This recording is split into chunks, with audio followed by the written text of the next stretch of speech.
¿Cómo lo viste en lo personal? ¿Cómo lo viviste con tu círculo íntimo y qué es lo que te otorga este fallo? En principio lo que nos golpeó durísimamente, como decías vos, y esto es una concepción de un trabajo que viene haciendo este gobierno que decididamente no le interesa lo que es la defensa de derechos humanos. No solo lo del ayer, por lo que tenemos desaparecidos en Argentina, sino también los del hoy. Este fallo es político, lamentablemente quien le guste o no es así, es un fallo político. Los jueces hablan por sus fallos, generalmente dicen no dan entrevista o muy pocos. Sí. Y este fallo está diciendo que todo lo que se hizo anteriormente en defensa de derechos humanos se tiró por la borda, toda la jurisprudencia que se sentó a nivel mundial, esta Corte Suprema que fue tan avalada cuando en el 2005 derogó las leyes de impunidad, y a lo largo de ese proceso todos los juicios de Pero lesa también, humanidad. perdón que te interrumpa, acompañado por un movimiento político que en virtud pedía y reclamaba por los derechos humanos. Exacto, sí, no, lógicamente, eso ni hablar. Yo digo la parte esta política de la cuestión jurídica. Bien. Y el hecho de que al principio del mandato de Macri se pusiera o se impusiera un poco complicado dos jueces que evidentemente tienen un pensamiento político, esto es así, y así lo dictaminó. Fíjate que cómo será la cuestión política dentro de esto jurídico, que Hayton de Nolasco, Sí. quien hace unos años atrás firmó un fallo, una resolución, en la Corte Suprema son resoluciones, totalmente distinto a lo que firmó hace poquitos días. Entonces tiene un pensamiento político, un contexto donde desde parte de muchos funcionarios del gobierno nacional se ha tratado de imponer la teoría de los dos demonios, la guerra sucia, cuestionar la cantidad de desaparecidos, un montón de cuestiones, el curro de los derechos humanos. Y me parece que el curro de los derechos humanos quedó demostrado el miércoles pasado cuando mucha gente, muchísima, difícil calcular, fuimos a reclamar el no al 2x1 en un fallo tomado de una ley que está derogada, que no aplica los delitos de lesa humanidad y que en todo caso, si hubiese aplicado a estos genocidas que están siendo juzgados y fueron juzgados, no estaba vigente al momento que a ellos se les inició la prisión domiciliaria, o en este caso para aplicar el 2x1. Entonces es un fallo muy discutido. Ha tenido las consecuencias, se tuvo que rehacer o se tuvo que hacer una ley para decirle a los jueces, mire que hay una ley anterior, pero los jueces pueden tomarla como que no se puede aplicar. Bueno, esta ley reafirma lo anterior, una ley que ya existía, y le dice, no, se aplica. ¿Entendés que esa ley que hoy hablamos y que prohíbe la posibilidad de libertad a los represores, Sí. Con el fallo del 2x1, no estaría si no fuese por el movimiento popular que se generó en la Argentina, al descontento que generó el fallo de la Corte? Yo creo que la parte, los dirigentes políticos tomaron lo que sucedió. Es una ley redundante, ya estaba, Sí, simplemente claro, había por que eso. reafirmarla. Pero bueno, y en ese contexto político, también vimos quiénes fueron los que estuvieron votando, quiénes votaron en contra y quiénes aquellos que argumentaron algo y después no estuvieron. Sí. Por eso también hay que tenerlo en cuenta. De Olmedo, el diputado Olmedo, no podíamos esperar menos que votara en contra. Pero de aquellos que argumentaron y nos quisieron dar cátedra de lo Para que es justificarse. para justificarse, después se fueron. Y el caso emblemático es Lilita Carrió. Sí. Me parece que es una falta de respeto querer argumentar una cuestión que inclusive su argumento en la anterior a que se vote fue bastante como avalando que se les dé el el beneficio. 2x1, inclusive avalando las declaraciones después que a estos viejitos hay que dejarlos libres por prisión domiciliaria. Y ese mismo miércoles que nosotros estábamos en La Plata haciendo una actividad de Noche 50, Sí. detrás nuestro en los tribunales se estaba viendo la posibilidad de darle el 2x1 a Checolás, Sí. una segunda prisión domiciliaria, no el 2x1. Que ya lo habían reclamado y lo habían pedido anteriormente al fallo de la Corte. Anteriormente, o sea, apenas salió el fallo, lo primero que hizo todos los Sí. genocidas fue pedir el 2x1 para todos aquellos que están condenados, que tienen sentencia firme. A ver, ya te voy a preguntar por Echecolás, pero hay un hecho que se impone también y que creo que determina lo que este tipo de... A mí me cuesta mucho hablar de personas cuando hablamos de los represores. Sí. Me Es genera, genocida, sí, sí. me genera algo particular, una contradicción interna. ¿Qué te generó la hija de Checolás movilizándose en la Plaza de Mayo y hablando como habló en una entrevista con la revista Anfibia? Yo creo que ya no la llamaría la hija de Checolás. Me parece que Mariana D. Bueno, sí, es verdad. Me parece que porque hay que tener agallas para hacer lo que hizo. Esa mochila que en el caso de ellos, de ella, Y que esa sufrió herencia, muchísimo, ¿no? que sufrió muchísimo y leí, y la verdad que es asombroso que ella haya logrado, después de un año de haber todo este proceso, poder salir y marchar en contra del que fue un genocida. Y me parece que el mejor o el mayor de los respetos que le tenemos que brindar a ella es nombrarla Mariana D. Ella no tiene absolutamente nada más nada que ver con ese personaje nefasto. Celebro que lo haya hecho y celebro que haya tomado el momento para hacerlo. Y que yo me tomé muchos años para ir a una marcha, Sí. me tomé mucho tiempo para preparar esta situación de la que estoy desenvolviendo hoy. Nadie te puede imponer el tiempo que vos tenés para hacer algo. Y ya te digo, lo digo por la primera marcha que fui, fue el año pasado, y este 24 es la primera vez que voy, el 24 de marzo, que voy a la plaza. Así que cada uno tiene sus tiempos y celebro que lo haya podido lograr y ojalá siga participando de la misma manera que lo hizo el miércoles pasado, sobre todo en este marco. Fíjate que ella va a pedir que no le apliquen el 2x1, al que ella también considera un genocida. Sí, Y sin lugar a dudas. con Y palabras... después lo argumenta desde la violencia que vivió en la personal. Sí, bueno, imagínense que muchos de estos personajes generalmente tenían una doble vida. Sí. En su casa eran Una doble ejemplo, personalidad, doble cómo se personalidad. mostraban en su casa y afuera Ejemplo de distinto. padres, y fuera de su casa eran terribles. No Terrible podía en con todos su los genio, términos, era sí. terrible en todos lados. ¿Qué te quedó de este proceso del que vos describías? Digo, en alguna otra oportunidad hemos charlado y vos siempre contás y decís, bueno, yo necesito asimilar o necesitaste asimilar un montón de cuestiones que de golpe, de buenas a primeras, te fueron sucediendo, no solo a vos, a toda tu familia, Sí. a tu entorno, la repercusión mediática que también llega. Yo digo, siempre la posibilidad de escucharlo nos permite a todos entender como sociedad cómo funcionamos y qué es lo que nos va pasando en un montón de falencias que vamos teniendo como sociedad. ¿A vos qué te dejó todo este proceso para hoy la posibilidad de mostrarte, de estar en una marcha, de estar acompañando a pares, en definitiva, en ese dolor y en esa ausencia? Lo que me dejó estos casi 11 años de aprendizaje es fortalecerme como para poder hoy estar. Lo vine haciendo en la cuestión personal y particular de mi viejo. Todos saben que desde hace 11 años soy el que transmito de alguna Sí. manera. Pero a partir del año pasado, ingresando a la Mesa por los Derechos Humanos de La Plata, me permitió conocer un montón de otras vivencias. Ahí no hay el hijo de, ahí somos todos. Tal cual. Entonces me parece que en ese conjunto de cuestiones me sentí contenido. La verdad que todos los chicos que pertenecen a distintas organizaciones, distintos pensamientos, político, social, cultural, sindical, entonces estamos todos en un solo pensamiento, en un solo camino, que es que los juicios por lesa humanidad continúen. Hoy empezó el de CNU, están pasando algunos Sí. datos, hoy todavía no alcancé a leer, sé que se rechazó también el 2x1 para otro genocida. Todo ese fortalecimiento mental que vino desarrollando es el que me permite hoy estar acá, el haber ido a las marchas, como decía al principio, y estar tratando de llevar adelante una política que es defender los derechos humanos, no solo del ayer, como decía al principio de la nota, sino los del hoy. ¿Y qué te genera miedo de esto para futuro, con todos estos movimientos, con el fallo de la Corte, con un gobierno que es proclive a este pensamiento y que en definitiva barre el terreno para que después los jueces puedan hacerlo, como vos lo decías? Y te da un poco de miedo andar en la calle. Fíjate que hoy, así todos, como en el caso de Checolás, estando dentro de prisiones, quizás no hay pruebas fehacientes, pero el que pudo haber impulsado la desaparición de mi viejo en democracia, sí, estando en prisión, no quieren imaginarse lo que puede ser fuera. Estos personajes son nefastos, pero más allá de eso sí te genera un poco de miedo la exposición.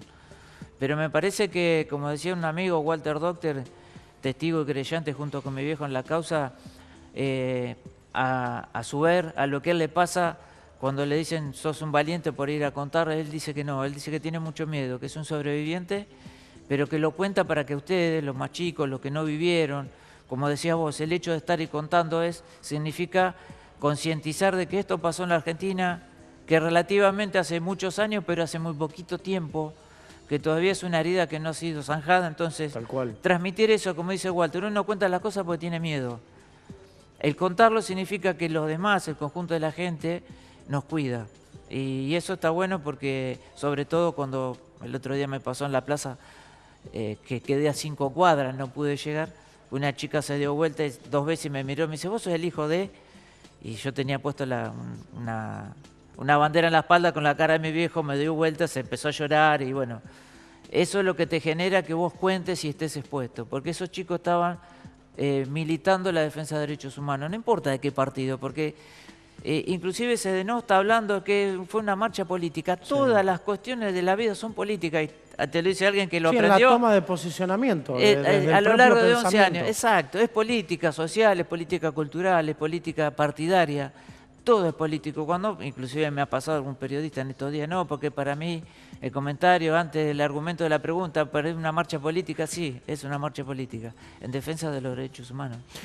A ver, hablamos de la pata política, hablamos de la pata judicial y hay otra pata que en todo este proceso y hoy por hoy sigue muy vigente, que es muy fuerte, y que es la policía. Y hace algunos días escuchaba y leía algunas declaraciones tuyas también de cómo se refieren algunos en la policía bonaerense todavía sobre Checolás, con estos permisos, como demostrando el poder que aún le siguen permitiendo, ¿no? Sigue ejerciendo. A él se lo trata de señor, se lo trata de comisario, muchos, sobre todo aquellos más antiguos de la policía, de la fuerza, todavía lo siguen venerando. Él mismo lo ha dicho muchos. Justo estaba leyendo ayer que fue el Turco Julián, volvería a hacer lo que hicimos. O sea, estos tipos no se arrepintieron. No. Para nada. Entonces me parece que primero que no se arrepienten, segundo que no van a pedir perdón y segundo que aquellos que sufrimos no tenemos por qué perdonarlo, como salió también la parte eclesiástica de Argentina, de la iglesia, a decirnos que teníamos que perdonar a estos tipos que son nefastos, que volverían a hacer de la misma manera que lo hicieron no solo con aquellos que fueron luchadores y militantes de diversas causas en la década del 70, sino lo hizo con la familia, lo hizo con las hijas, lo hizo con los hijos, lo hizo con la esposa. Estamos hablando de Checolás. Este señor, como decías vos, a veces uno nunca sabe. Después, vos decías, no está la prueba, pero... seguramente partícipe o el ideólogo de alguna manera para que mi viejo desapareciera. Y también tengo que ser coherente conmigo mismo. Yo durante mucho tiempo y al principio no creí que esto tuviera que ver con Checolás. A lo largo de estos últimos 3 o 4 años, ante alguna evidencia de personas que han sido de alguna manera amenazada por terceros, cuartas líneas de estos personajes, me han dado a entender que fue él, pero uno nunca sabe si es una amenaza real o simplemente aprovechar para amenazar. Cuando lo pienso y lo charlo con algunos que están muy comprometidos en un montón de causas, siempre se llega al mismo punto, de la vieja historia y de la nueva historia argentina, del no poder hablar ni no poder contar, al poder contarlo y al poder vivirlo, y en eso muchos que somos parte de una nueva generación, digo, yo tengo 30 años y en definitiva entiendo que soy parte de esta generación donde hablar de derechos humanos es hablarlo en libertad, es defender ciertas causas para la historia argentina. Sin una refundación de la policía es imposible la nueva historia argentina. ¿Vos lo crees así? Sí, me parece que inclusive yo te diría que vamos más allá, me parece que se tiene que reformular todo lo que son las fuerzas de seguridad, y que se tiene que reformular lo que es la parte de la justicia. Me parece que es hora de que se democratice, que a los jueces los podamos elegir y de alguna manera podamos pedirle respuestas a las preguntas cuando pasó lo que pasó el otro día con la Suprema Corte. Me parece que es la única manera. Creo que ese es el cambio a futuro de lo que tenemos que hacer. ¿Y el pedido de juicio político? ¿Que todavía no lo pidieron? Sí. Me parece que lo que continúa, fíjate que hoy, bueno, la doctora Hayton pidió una licencia, que inclusive es bastante, da mucho que pensar, porque tiene que venir una nueva resolución de la Suprema Corte y justo ella va a estar de licencia. Por eso digo que esto no nos equivoquemos, Los jueces tienen pensamiento político, abran con sus fallos, y la ley es interpretación de cada uno. Y vos vas a tener el 50% que te dice que sí, el 50% que te dice que no. Tenés la mitad de la jurisprudencia argentina que te dice que era aplicable una ley que ya estaba derogada y el otro 50% que te dice que no.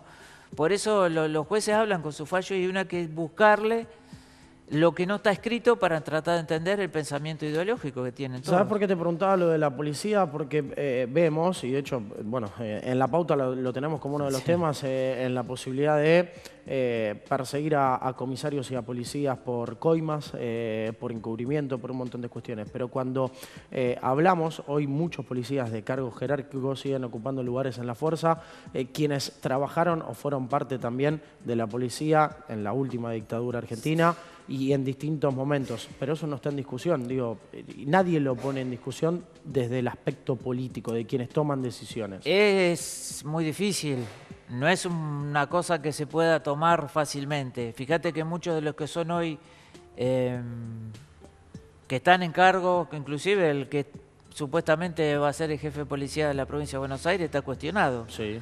Él entró en el año 79, 80, quizás no fue parte de ese proceso de la dictadura, pero sí parte de su formación en la escuela y mental fue ese pensamiento. Para ellos o para ese tipo de personas, torturar a un preso era normal, era una práctica que estaba avalada, porque el pensamiento y lo que le inculca, puedo dar fe de aquellos que inclusive de formaciones de no hace muchos años, las policías locales, cómo le van quemando la cabeza y cómo van transformando. Porque tengo amigos y tengo familias que son parte de esa fuerza y es increíble cómo le van quemando la cabeza de a poquito cuando los ladrones empiezan a hacer los cacos, empiezan a hacer los malos, y aquellos que inclusive en algún momento publicando en su Facebook una bala diciendo esto es un chip para los ladrones, me parece que ese es el pensamiento que hay que tratar de cambiar. No es fácil, es una fuerza muy grande, no podés dejar los 90.000 hombres fuera del circuito de su trabajo.